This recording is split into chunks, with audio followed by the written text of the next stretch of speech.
तुम्हारा स्वागत है युधिष्ठिर। वस्वताय धर्मराजाय भक्तानुग्रह कृतये। प्रणिपात धर्मराज। इस परलोक की यात्रा में तुम काम, क्रोध, मोह, लोभ सबसे विरक्त रहे, इसलिए तुम्हें सशरीर स्वर्ग में प्रवेश करने का वरदान मिलता है। तुम्हारे भाई और पत्नी अपने गुण अवगुण शक्ति का मत नहीं छोड़ पाए, इसलिए वो यहां तक पहुंचने में असक्षम रहे। ये एक सीख है युधिष्ठिर कि अपना परम स्थान पाने के लिए सब कुछ त्यागना पड़ता है। आओ भीतर चले आओ।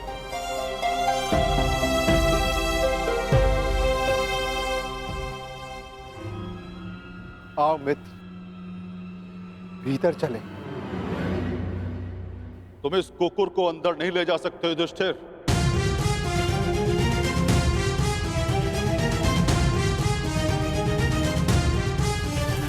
क्षमा कीजिएगा धर्मराज, परंतु जिन कठिनाइयों से जिस प्रकार मैंने इस यात्रा को पूर्ण किया है, उसी प्रकार इस कुकुर ने भी इस यात्रा को पूर्ण किया। और हर यात्री को लक्ष्य तक पहुंचने का फल अवश्य मिलना चाहिए। मैं इस कुकुर को छोड़कर नहीं जाऊंगा। जो अंत तक साथ दे वही धर्म है, और इस नाते ये कुकुर मेरा धर्म है। मैं युधिष्ठिर अपने धर्म को त्याग कर स्वर्ग की कामना भी नहीं कर सकता धर्मराज। आप आज्ञा दें, मैं लौट जाऊंगा।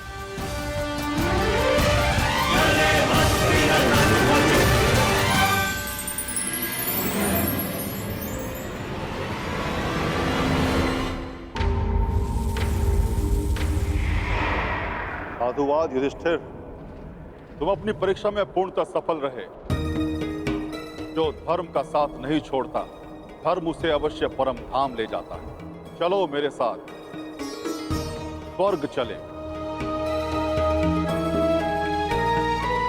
जैसी आपकी आज्ञा धर्मराज।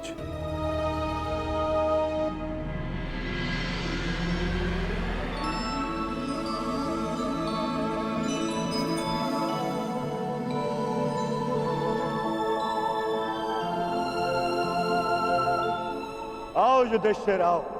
इस स्वर्ग में तुम्हारा स्वागत है।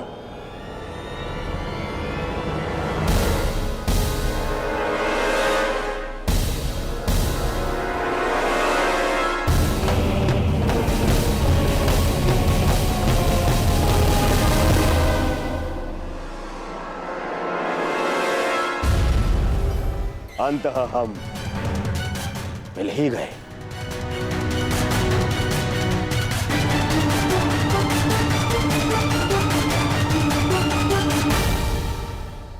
अरे किंतु तुम अकेले क्यों आए? तुम्हारे बाकी पांडव और पांचाली उन्हें कहां छोड़ाए? उन्हें साथ नहीं लाए? अरे कहीं यह भय तो नहीं था कि मैं दोबारा तुम्हारे भाइयों को दास बना दूंगा और द्रौपदी को दासी? हाँ,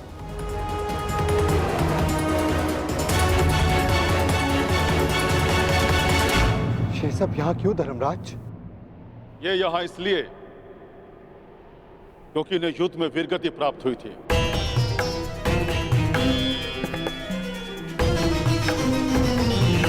और ये पहले से निश्चित था कि जो कुरुक्षेत्र में वीरगति प्राप्त करेगा उसे स्वर्ग में स्थान मिलेगा। परंतु मेरे भाई और पांचाली कहाँ हैं धर्मराज? मुझे उन्हें देखना है। आओ मेरे साथ।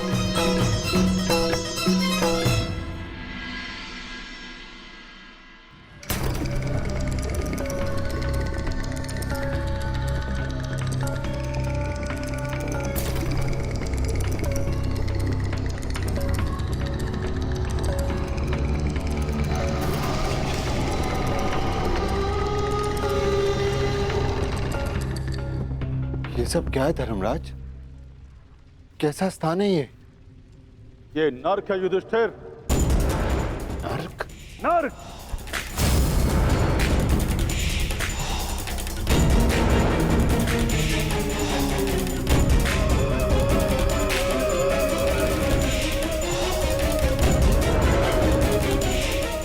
किंतु आप मुझे यहाँ क्यों लाए? चलिए। रुकिए सम्राट युधिष्ठिर! हमें छोड़कर मत जाइए। आपकी देह को छूकर जो वायु आ रही है उससे हमारा मन तृप्त हो रहा है। ये किनका स्वर है धर्मराज?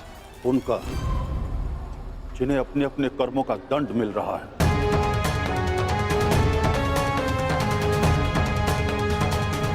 मैं उनसे मिलना चाहता हूं। चलिए मेरे साथ।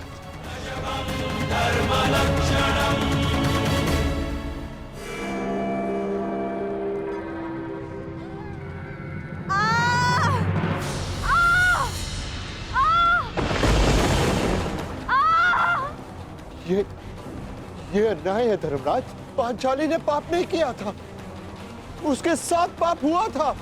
नहीं धर्मराज, तुम भूल रहे हो, पांचाली ने दुर्योधन का अपमान किया राजसूय यज्ञ में। अंधे का पुत्र अंधा, परंतु उसने दुर्योधन के साथ साथ धृतराष्ट्र का भी उपहास उड़ाया। हर क्षेत्र में निपुण होने के पश्चात भी और स्वयंवर में बुलाए जाने के पश्चात भी कर्ण को अस्वीकार कर दिया। ये शरसंधान नहीं होगा, क्योंकि मैं एक सूत पुत्र से विवाह नहीं करूंगी। ये वही दर्प की अग्नि है जो इसे जला रही है।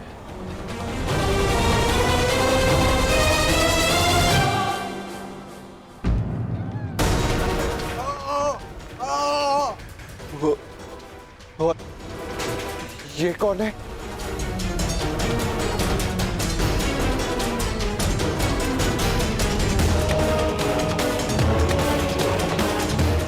अपना बचपन स्मरण करो युधिष्ठिर, और स्मरण करो धनुर्विद्या के महारथी बालक का, जिसने अभ्यास में विघ्न डालने वाले श्वान का मुख बाणों से भर दिया था।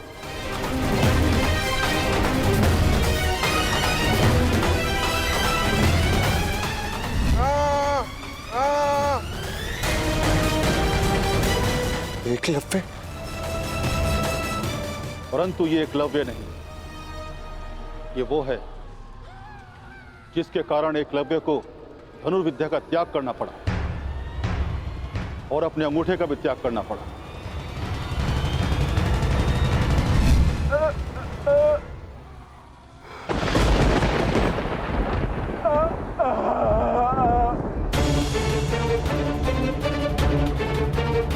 अर्जुन? अर्जुन की इसी लालसा के कारण एकलव्य को बहुत कुछ खोना पड़ा। वही पाप अर्जुन को इस परिस्थिति में ले आया है। तो फिर भीम का है धर्मराज? भीम उधर है।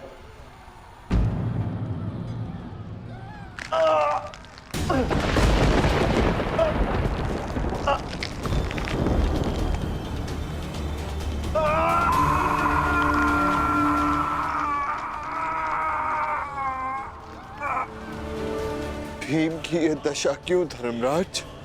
भीम ने किस प्रकार अनीति से जरासंध को मारा था।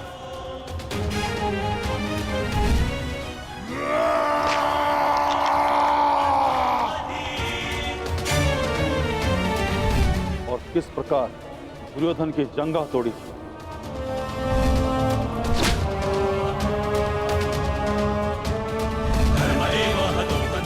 अपने प्रतिशोध के चलते किस तरह से भी मनुष्यता त्याग बैठे और रक्त पिपासु बन गए।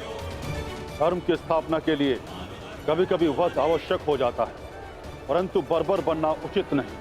भीम को उसकी बर्बरता का दंड मिल रहा है। क्या नकुल सहदेव को नहीं देखना चाहोगे? नहीं नहीं धर्मराज, वो दोनों फूल से जैसे बालक मेरे पुत्र जैसे, मेरे भाई नहीं, मैं उन्हें नहीं देख पाऊंगा, नहीं देख पाऊंगा मैं उन्हें।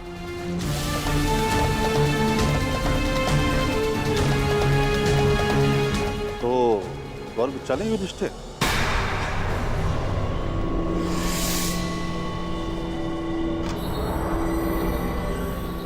मैं क्यों? क्योंकि तुम अकेले अपने भ्राताओं में निष्पाप हो, इसलिए तुम्हें स्वर्ग में स्थान मिला।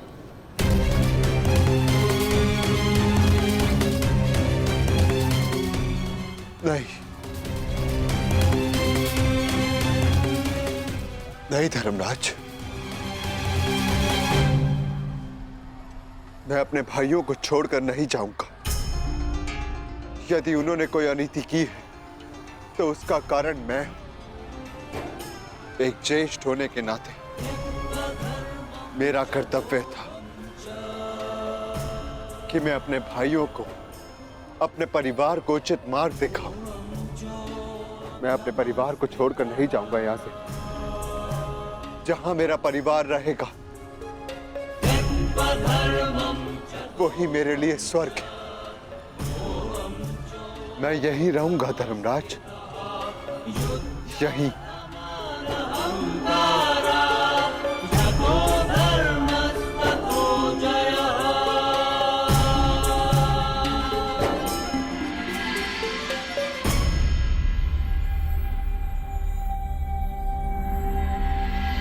अद्भुत युधिष्ठिर, अद्भुत।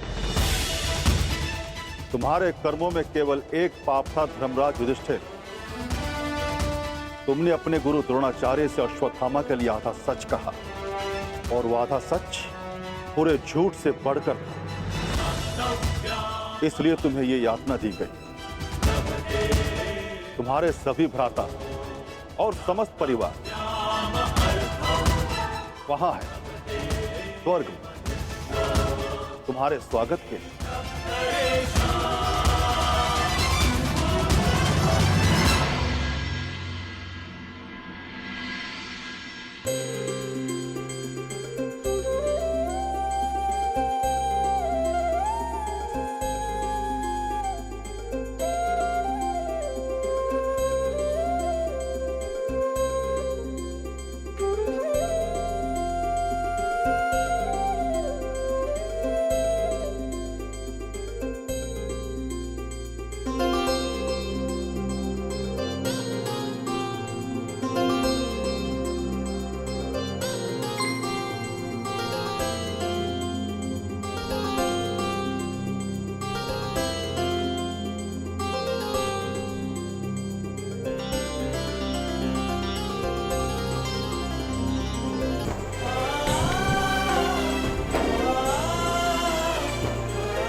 आइए ज्येष्ठ।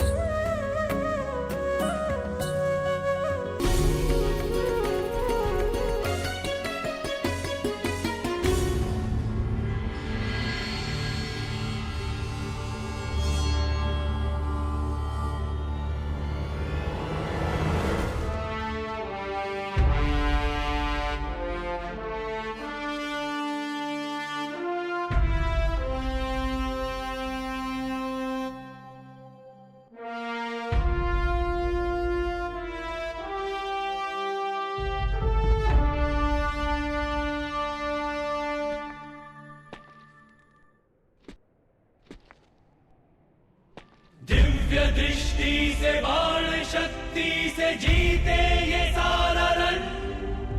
मित्र वेग है, सूर्य तेज है, कवच चढ़ा इसके तन।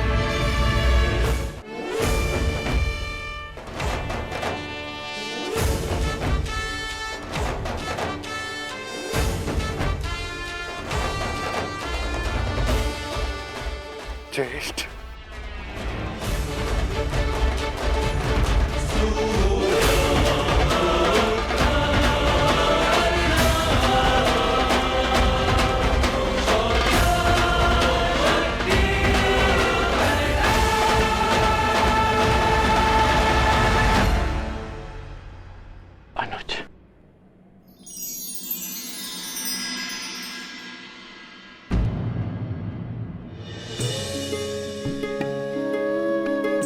माधव,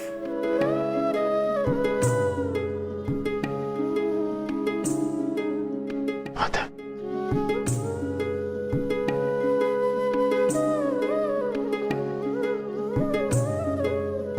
हाँ धर्मराज, और देखो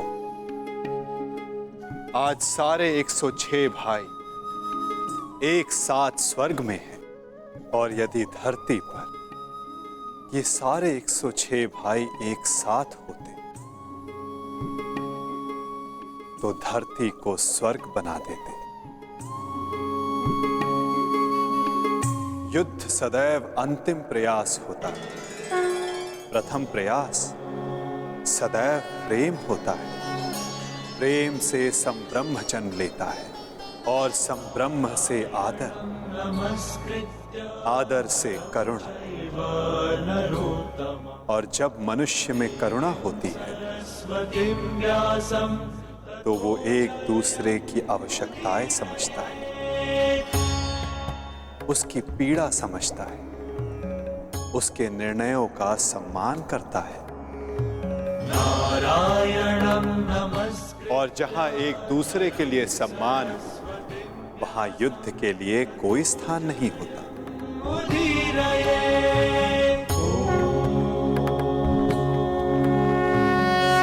परंतु माधव, धरा को आपकी कमी अवश्य अनुभव होगी। मैं दूर कहां हूं, मैं तो कण कण में हूं, तृण तृण में हूं। मैं हर मनुष्य के भीतर, जहां मेरी सोच है मैं वहां हूं। यदा यदा हि धर्मस्य ग्लानिर्भवति भारत तदात्मानं सृजाम्यहम्। जब जब आवश्यकता होगी मैं तब तब आऊंगा, और आशा करूंगा कि इस बार मैं युद्ध में नहीं, परिवर्तन की यात्रा का सारथी बनूं, उसका सारथी बनूं जिसके मन में विजय नहीं, परिवर्तन का भाव हो।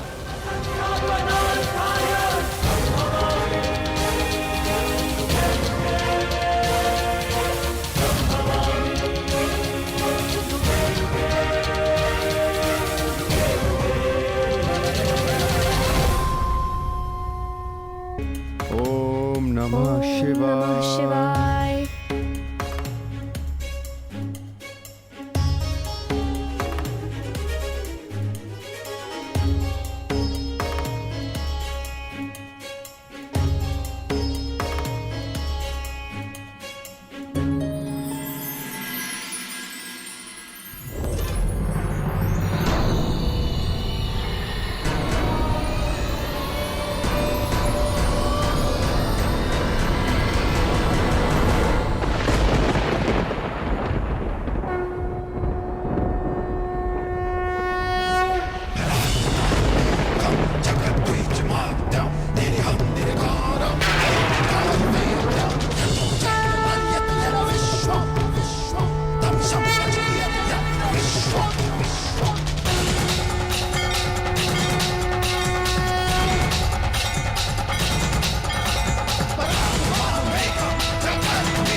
प्रणिपात महादेव।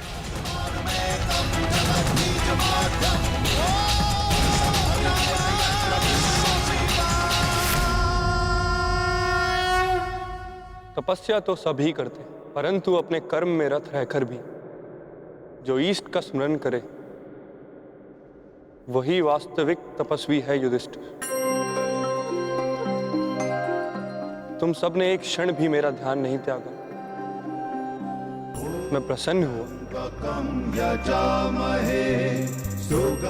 यहाँ पृथ्वी का छोर आ गया है पांडुपुत्रों, इससे आगे का मार्ग इहलोक को जाता है।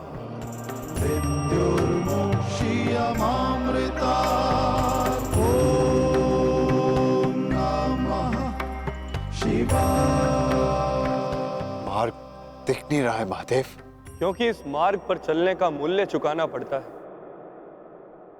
जो सरल नहीं।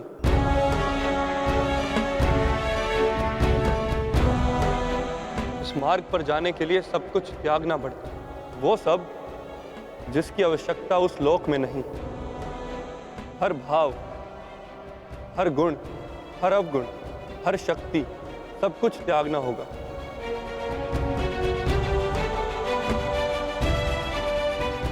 जब मनुष्य में केवल पंच तत्व रह जाते हैं, आत्मा में चेतना और हृदय में धर्म, तो ही ये मार्ग दिखता है। मैं समझ गया महादेव, मैं समझ गया।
इस यज्ञ कुंड में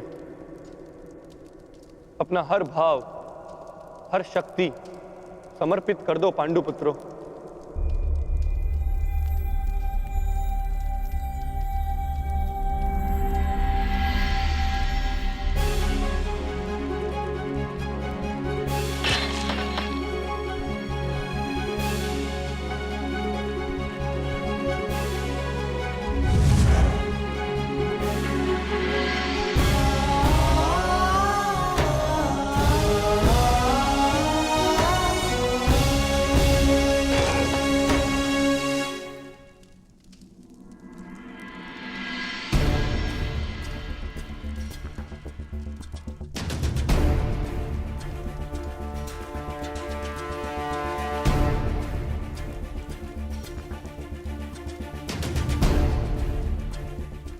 मैं इस गांडीव का और उन समस्त शस्त्रों का परित्याग करता हूं जो मैंने देवों से पाए।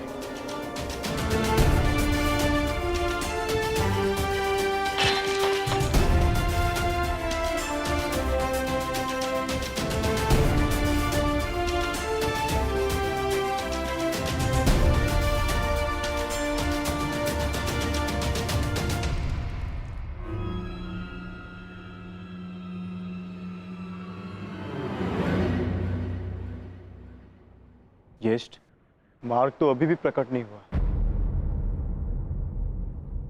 तुम्हारी बारी है पांचाली।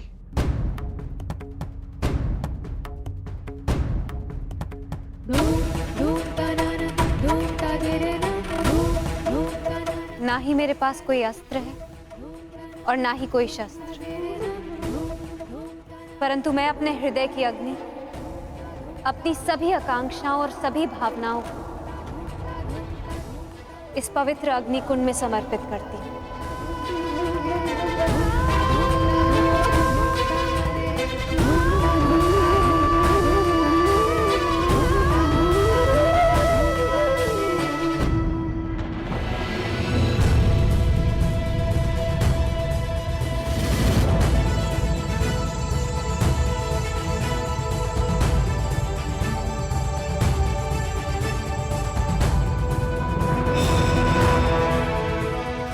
तुम्हारी यात्रा मंगलमय हो पुत्र।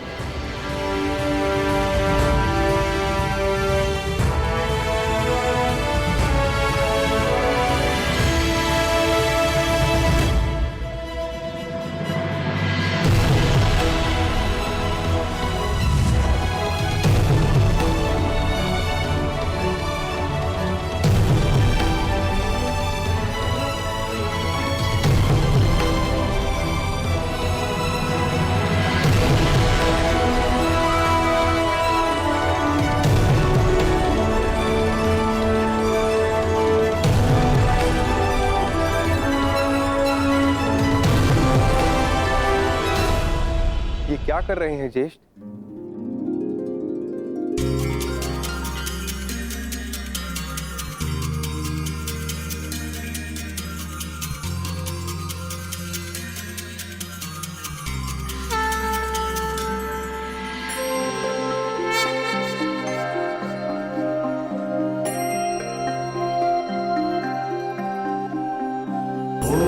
त्र्यंबकं यजामहे सुगंधिं पुष्टिवर्धनम् उर्वारुकमिव बन्धनात् मृत्युर्मोक्षीयमामृतात्। यहाँ महादेव ने हमें जीवन का अर्थ समझाया है। सुगंधिं पुष्टिवर्धनम्। अब से इस स्थान को केदारनाथ के नाम से पुकारा जाएगा।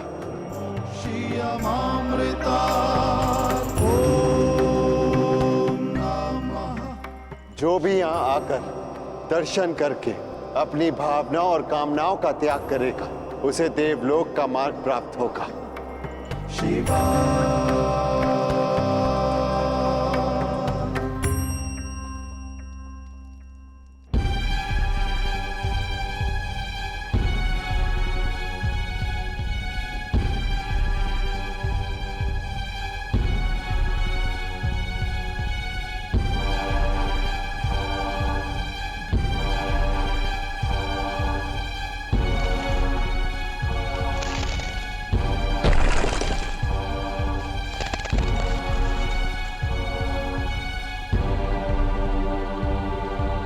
अब क्या करें ज्येष्ठ? आगे कोई मार्ग दिखाई नहीं दे रहा और ये चढ़ाई और भी कठिन होती जा रही है। आर्य, अब तक हर समस्या में मैं आप लोगों से आगे बढ़कर मार्ग ढूंढती आई। मैं आगे जाकर देखने का प्रयास करती हूँ।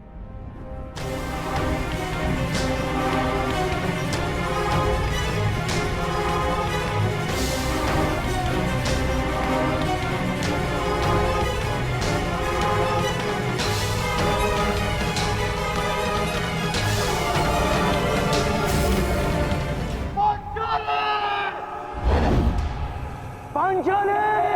पांचाली! पांचाली! पांचाली! पांचाली!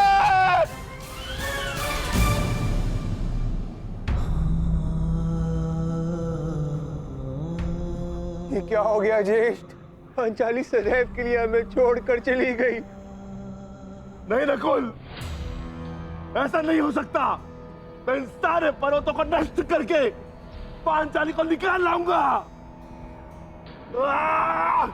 चाँद भी शांत रहो, यही नियति है और हमें इसका सम्मान करना चाहिए। नियति? कैसी नियति ज्येष्ठ? महादेव ने कहा था ना कि इस यात्रा पे चलने से पूर्व हमें अपना सब कुछ त्यागना होगा। अपना हर एक भाग, गुण, सब कुछ। चलो अनुजो, आगे बढ़ो।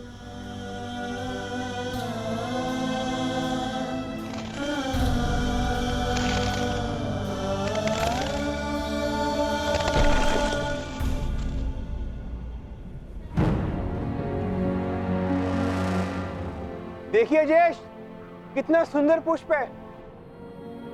मैं इसे अभी लेकर आता हूं। नकुल, नकुल रुक जाओ, आगे खाई है। तुम्हें दृष्टि भ्रम हुआ है, वहां कोई पुष्प नहीं है। ज्येष्ठ, आप इसे नहीं देख पा रहे हैं, किंतु निकट से इसे मैं देख पा रहा हूं।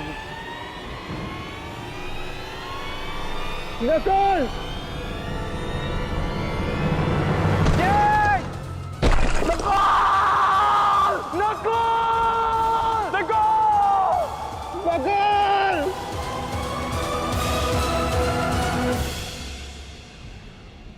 यही नकुल की नियति थी। उसे स्वयं की सुंदरता से बड़ा मोह था और वो सुंदरता के मोह से ही अंत को प्राप्त हुआ। वो अपने मोह के भाव को नहीं त्याग पाया और इसी कारण उसका अंत हुआ। आगे बढ़ो अनुजा, यात्रा अभी शेष है। आओ।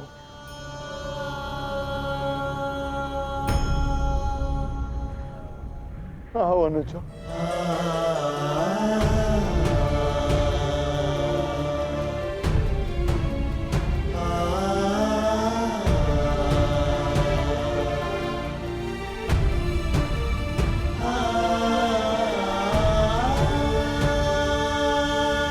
सहदेव, नकुल, मैं यहाँ हूँ। नकुल,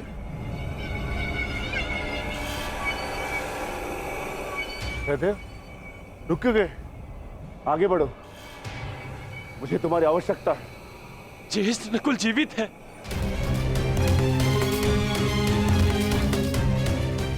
ज्येष्ठ, मैं उसे सुन सकता हूँ। मैं उसे लेकर आता हूँ। अनुज, देखो, ये तुम्हारा भ्रम है। भ्रम?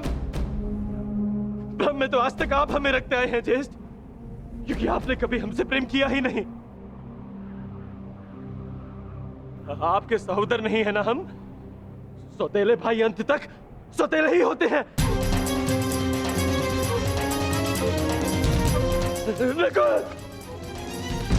ये क्या प्रलाप है? ये क्या कह रहे हो तुम? सत्य कह रहा हूं। आपको नकुल के जाने का कोई दुख नहीं, क्योंकि मैं और वो आपके सगे भाई नहीं है। नहीं सहदेव, ये क्या? किंतु वो मेरा सगा भाई है और उसके बिना मैं यहाँ से नहीं जाऊंगा। नहीं सहदेव, नहीं, ऐसा कुछ नहीं है। नहीं चाहिए, नहीं चाहिए आपकी सहायता। सहदेव, आप तीनों तो चाहते ही नहीं कि वो बचे। नहीं सहदेव, मैं अपने भाई को स्वयं बचाऊंगा। सहदेव, सहदेव, सहदेव!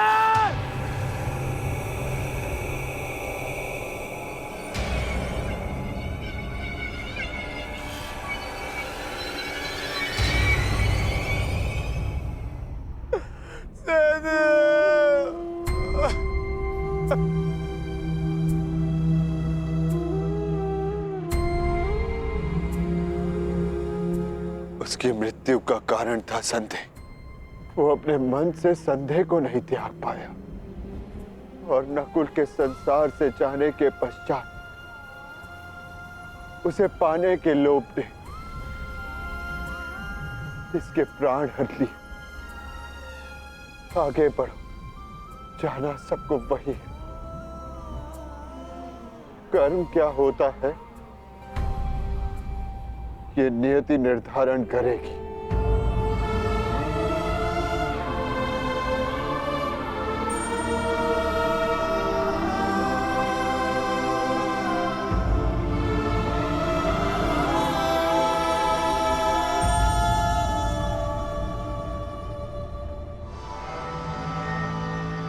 ज्येष्ठ,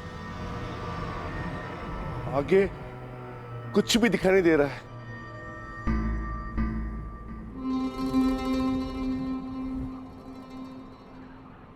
अब आगे का मार्गदर्शन मैं कराऊंगा। जिस प्रकार महाभारत में आगे रहकर सबके लिए मार्ग मैंने बनाया, यहां भी मार्ग मैं ही बनाऊंगा।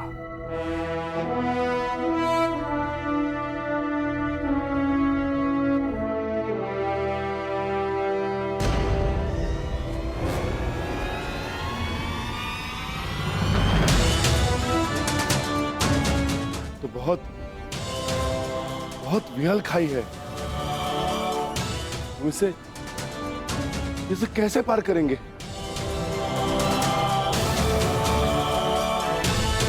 इसे पार करना कौन सी बड़ी बात है भ्राताश्री। गांडीव नहीं, परंतु आचार्य द्रोण की शिक्षा तो है मेरे पास।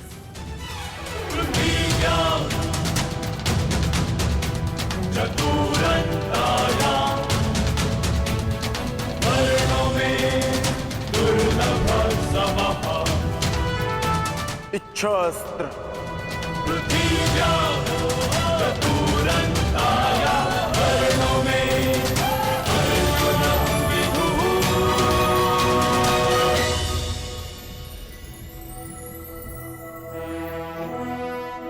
पार जाने का प्रबंध हो गया है ज्येष्ठ। आगे बढ़िए।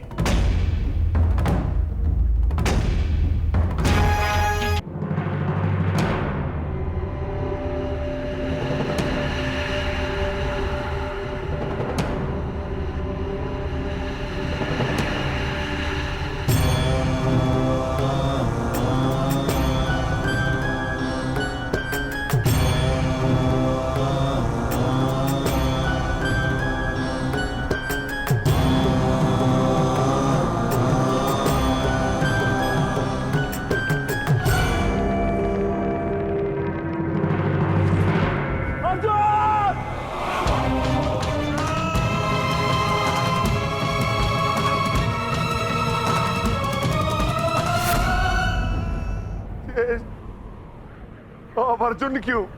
क्योंकि उसे मन था कि उससे श्रेष्ठ कोई नहीं। केदारनाथ में वो अपने मत को नहीं त्याग पाया, इसीलिए वो अंत को प्राप्त हुआ। आगे बढ़ो अनुज, यात्रा शेष है। बस बहुत हो गया ज्येष्ठ। मार्ग काय ढूंढते हैं? मैं पवन पुत्र हूँ, श्री हनुमान का अनुज हूँ। मैं अपने स्वयं के बल से मार्ग बनाऊंगा, नष्ट कर दूंगा इन सारे पर्वतों को।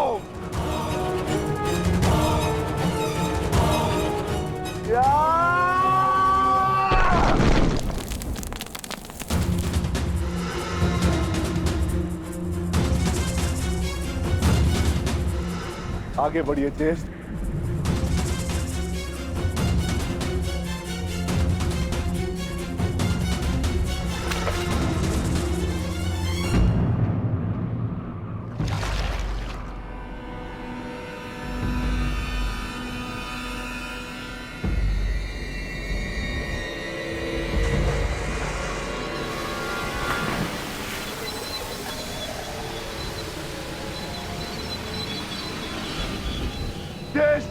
मुझे बचाइए।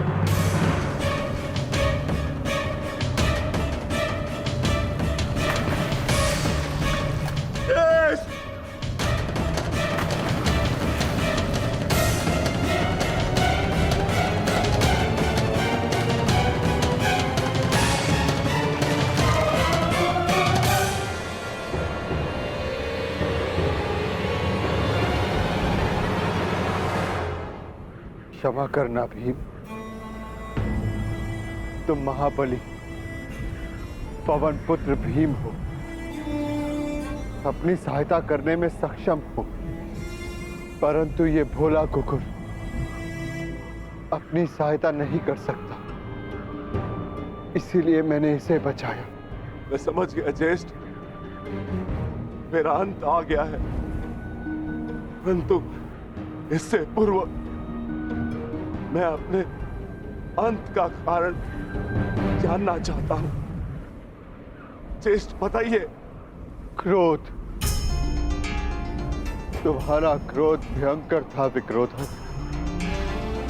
तुमने क्रोध में उनके भी प्राण लिए जिन्होंने कोई दोष नहीं किया था, और आज तुम्हारे अंत का कारण